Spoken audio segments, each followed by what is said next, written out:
Kenalkan, nama saya Galang Hermawan dengan NIM 0503940313 dari UPBJJ Bandar Lampung. Mungkin saat ini saya sedang mengerjakan tugas praktik mata kuliah pemasaran produk agribisnis dengan objek penelitian jambu kristal di PT Great Giant Food. Mungkin saya ingin meminta waktu sebentar untuk melakukan wawancara terkait pemasaran jambu kristal. Kali ini boleh perkenalkan dirinya, Mas. Saya dengan siapa di sini? Oke, perkenalkan, nama saya Raditya Mahendra selaku Section Head dari Production Planning Inventory Control atau PPIC Guava Kristal PT Great Giant Food. Tugas Mas Radit nih itu terkait pemasaran jambu kristal itu apa? Tugas Masnya di sini itu apa? Jadi sebenarnya kalau saya itu memang dari PPIC atau Production Planning. Jadi untuk pemasaran sendiri saya bertugas untuk memastikan perencanaan produksi sehingga tidak mengganggu sarana prasarana dari pemasaran itu sendiri gitu. Jadi tugas saya adalah memastikan produksi itu sesuai dengan plan yang saya rencanakan di awal. Oke. Terus berapa rata-rata produksi jambu kristal per bulan? Oke, rata-rata produksi per bulan itu kita secara kotor kita per bulan itu sekitar 700 sampai 800 brutto. Tapi untuk bersihnya itu sekitar 400 sampai 600 ton per bulan. Terus siapa target pasar utamanya nih, Mas? Oke, target pasar utama kita itu kan modern trade. Jadi kita kan memang produk kita itu namanya Sunpride. Sunpride itu adalah pemasar dari buah nomor 1 di Indonesia, buah fresh nomor 1 Indonesia. Nah, konsumen pertama secara ini kita pemasaran kita ada di modern trade.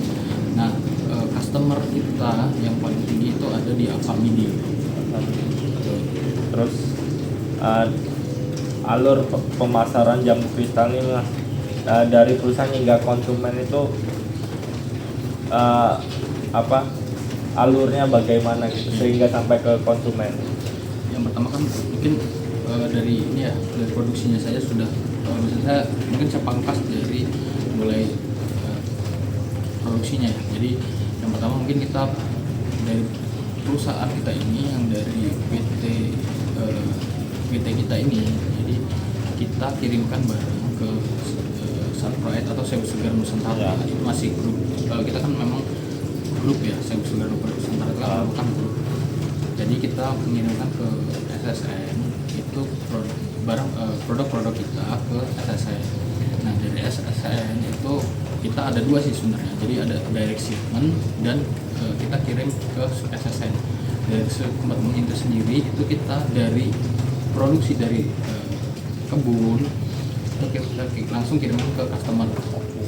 Yang kedua ada kita dari produksi di kebun dari PH itu kita kirimkan ke SSN. Nah, dari SSN kita dari SSN sendiri nanti akan membagi ke customer yang sudah saya tambahkan. Yang pertama kan dari modern trade ini kayak Alfamidi, Superindo dan lain-lain seperti itu. Terus siapa saja pihak yang terlibat dalam pemasaran jambu kristal? Pemasarannya, kalau untuk pemasaran itu sendiri memang kita banyak sih mas timnya. Jadi pastikan tentunya ada tim sales, ada tim quality yang untuk melakukan pengecekan sebelum ke customer, terus ada tim produksi yang memastikan permintaan customer itu tetap berjalan. Oke. Saran mana yang paling sering dikirimkan atau digunakan? Oke, mungkin untuk customer, mungkin lebih tepatnya customer kita yang kita sering kirimkan ya. Pertama itu kita paling besar itu ada Alfamidi, yang kedua ada di layar Superindo. Ya. Itu yang paling sering ya. Yang Konsisten istilahnya. betul, pasti kita kirimkan. Oke. Berapa harga jambu kristal di guava ini? Nah, kita tuh ada 17 SKU atau stock keeping unit. Ah. Per SKU itu, per 17 item itu harganya beda-beda. Iya. Ada beda-beda tapi memang ada yang sama. Cuman harga tertinggi kita itu ada di per box itu 200.000. Atau dari 17 itu kita rata-ratakan sekitar 16.666 rupiah per kilo. Oke. Terus berapa harga jual di tingkat distributor atau pedagang? Itu sama semua apa gimana? Masih beda-beda mas. Kalau kita untuk sistem pemasaran kita memang beda-beda. Oh sorry, tadi yang 16.000 itu adalah dari kebun ke Iya.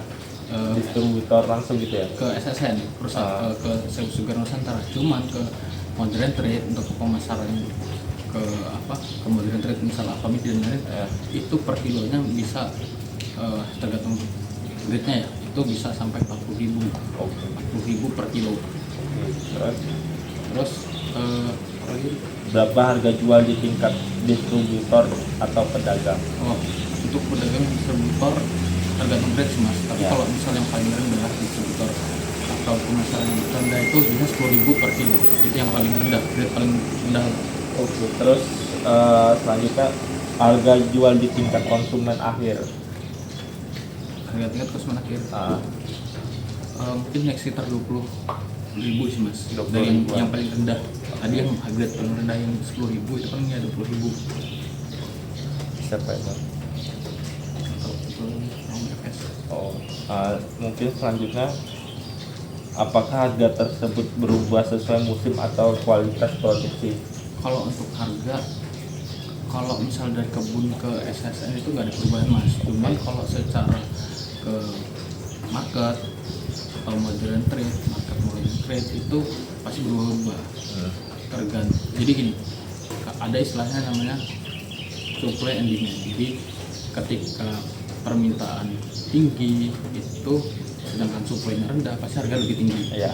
Tapi kalau misalnya supply-nya banyak tapi permintaan dikit, pasti tentu harganya rendah. Jadi memang tetap ada harga tertentu lah pastinya. Cuman memang kita tetap untuk kita tetap harga jual pasti tetap tinggi gitu, karena kita jualnya ke modern trade gitu. Terus bagaimana cara perusahaan memasarkan jambu kristal ini? Untuk pemasarannya mungkin untuk caranya mungkin ya kita tetap ini ya mas, karena modern trade ya kita tidak akan susah sih. Maksudnya caranya mungkin ya pasti kita ada kerjasama dengan kayak Alfamidi, kayak Super Indo seperti itu. Ini yang tadi apakah ada kerjasama atau kontrak dengan pembeli?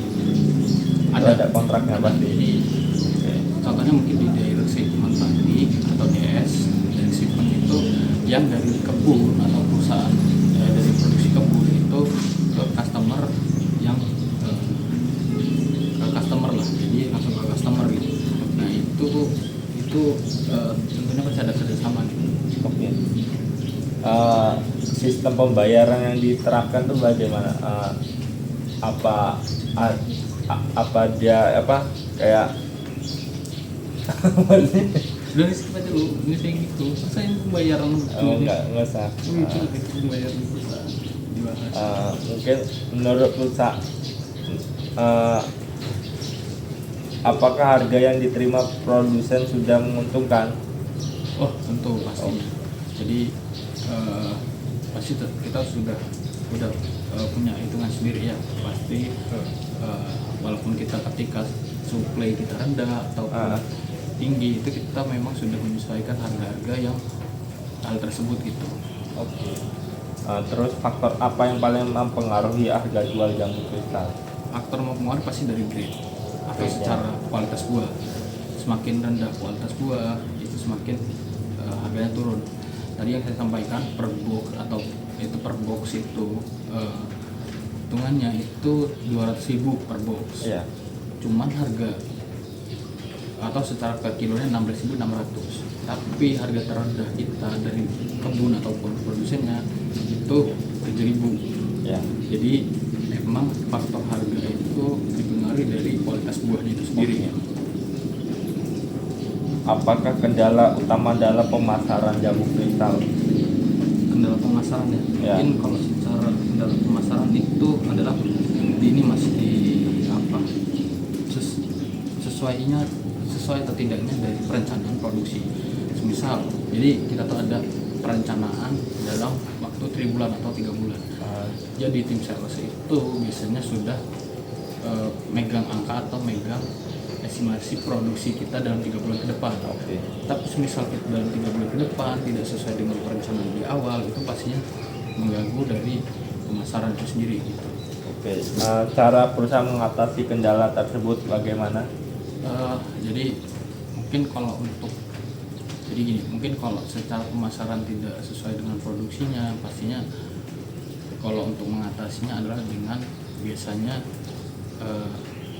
switch untuk jadi misal gini, kan kita ada 17 SKU, misal ada SKU nomor 1 misalnya tidak terpenuhi, kita akan switch ke misalnya ke SKU atau stock keeping unit yang ketiga gitu. Jadi kita tetap ada ke customer itu menawarkan produk yang lain seperti itu, jambu yang grade-nya tertentu gitu. Oke. Bagaimana prospek pemasaran jambu kristal ke depan? Kalau untuk prospek pasti sudah sangat baik dan sudah bagus ya, karena kita pun sudah merambah tanaman jambu ke mulai tanam jambu kristal merah. Maksudnya itu sudah sangat prospek sekali gitu. Oke. Mungkin itu aja mas yang bisa saya tanyakan. Kurang lebihnya saya mohon maaf. Saya akhiri. Assalamualaikum warahmatullahi wabarakatuh.